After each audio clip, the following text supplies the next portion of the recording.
Eccoci qua ragazzi, salve a tutti, bentornati sul canale o benvenuti per chi passa magari per la prima volta sotto questo contenuto. Un paio di giorni che non ci sentiamo perché questo maledetto vizio di lavorare, che credo avete anche voi che mi state guardando, porta via tanto tempo. Comunque a ridosso del match di stasera alle ore 21, Coppa Italia, sfideremo la Lazio. Dobbiamo passare assolutamente il turno, sia ben chiara la situazione, ma andiamo a vedere cosa sta succedendo, probabili formazioni, come stanno loro, qualche assenza anche in casa Lazio. Ovviamente fatemi sapere la vostra qui sotto nei commenti, iscrivetevi al canale attivando le campanelline così si resta aggiornati ogni qualvolta esce un nuovo video. Dico le campanelline perché il palinsesto di questi 2 giorni è molto ricco. Questa sera 19:30 live prepartita su TNTV 1926, il canale di Mauro che trovate qui sotto in descrizione. Ci sarà Armando, ci saranno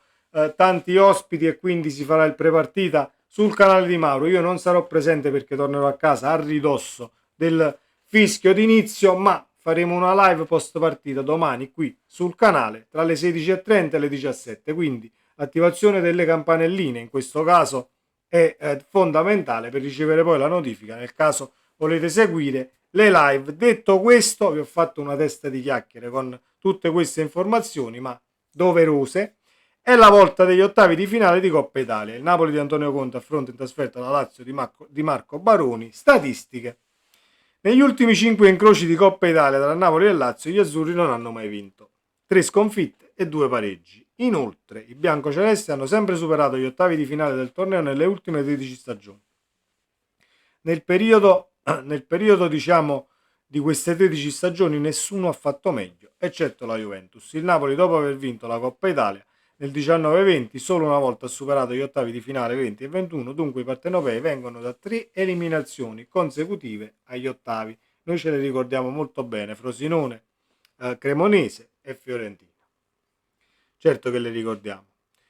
Giovanni Simeone ha nei biancocelesti la sua vittima preferita, contro di loro ha realizzato 8 gol in 15 partite. Cyril Gong segnò la sua prima rete in Italia proprio contro la Lazio, quindi diciamo che le statistiche un po' qua, un po' là potrebbero remare da una parte e dall'altra. Però questa situazione che comunque la Lazio, tra virgolette, ha questo passaggio diciamo del turno eh, a suo favore, ecco, per quanto riguarda i numeri, non è che mi mette in apprensione, ma mi mette più in apprensione una situazione per quanto riguarda la formazione, ma ci arriviamo. Le ultime sul Napoli e le ultime sulla Lazio. Allora, la formazione che vedremo stasera dovrebbe essere questa: Caprile, Zerbin, Rafa Marin, Juan Jesus e Spinazzola, Foloruscio, Gilmour in mediana, Gong, Raspadori e Neres dietro la punta che è Simeone. I ballottaggi sono Juan Jesus e Buongiorno 60 e 40 ovviamente in favore del brasiliano a questo punto, Zerbin e Di Lorenzo 55 e 45 in favore di Zerbin. Totalmente rimaneggiata, turnover totale per quanto riguarda il Napoli, e la situazione che a me diciamo mette un tantino in apprensione non è il turnover in sé e non sono i calciatori in sé. Dici no, ma che li ho con Zerbini o con Angelo? Sicuramente ci sono caratteristiche tecniche che possono non far star tranquilli e ci siamo. Però la situazione è un'altra, almeno dal mio punto di vista l'apprensione mi viene perché poi sono tutti, diciamo, eh, panchinari, tra virgolette, e quindi si giocano la chance da titolari e non voglio che poi si pecca d'attenzione contro la Lazio, perché poi dici ma questa è la mia chance, allora sei in campo, ci metti tutto te stesso, magari cerchi di strafare anche un tantino, ti perdi l'avversario e ci rimettiamo ovviamente il passaggio del turno. Questa è la situazione che a me preme un pochino, perché poi se guardiamo la formazione della Lazio, Mandas, Lazzari, Patric, Gigot, Isai, Dele Bashiru, Rovella, Ciauna, Pedro, Zaccagni e Noslin, ce la possiamo tranquillamente giocare anche con la formazione che abbiamo letto prima, con Caprile, Zerbin, eccetera, eccetera. Ce la possiamo giocare. Però c'è quella situazione che poi se vuoi strafare, tu che entri dalla panchina e perdi un tantino di lucidità, la Lazio ha i calciatori comunque tecnicamente per poterti far male, e quindi è questo un po' il mio dubbio, ecco, al di là poi di come giocano loro, di come possiamo affrontarli noi. Mi auguro che ci sia la stessa attenzione della formazione titolare per quanto riguarda la compattezza e coprire gli spazi come si deve, perché poi se gli diamo un po' di campo e tra i reparti siamo un poco, diciamo, sfilacciati, la Lazio potrebbe andarci a nozze.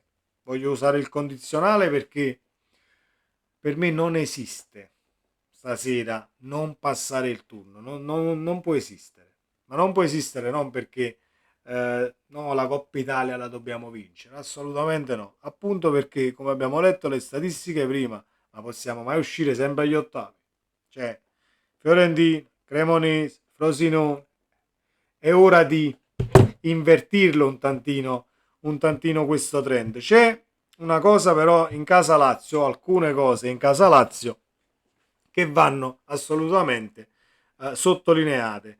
Da 3 incontri Marco Baroni è costretto a fare a meno di uno dei trascinatori del sorprendente inizio di stagione, Nuno Tavares. E la differenza si sente. Senza l'ex Arsenal la Lazio segna meno, molto meno. Nelle ultime 3 partite i biancocelesti hanno realizzato 3 gol al Bologna, nessuno al Ludogorets e uno al Parma. 4 reti per una media di 1,3 incontro. Senza di lui, senza i suoi assist, la Lazio, che si è abituata a sfruttare le sue cavalcate, fa fatica. Basta pensare che nelle partite in cui il portoghese è sceso in campo i biancocelesti hanno realizzato in totale 21 reti in 10 incontri. La media insomma nelle ultime 3 gare è scesa di 1,08, un'enormità.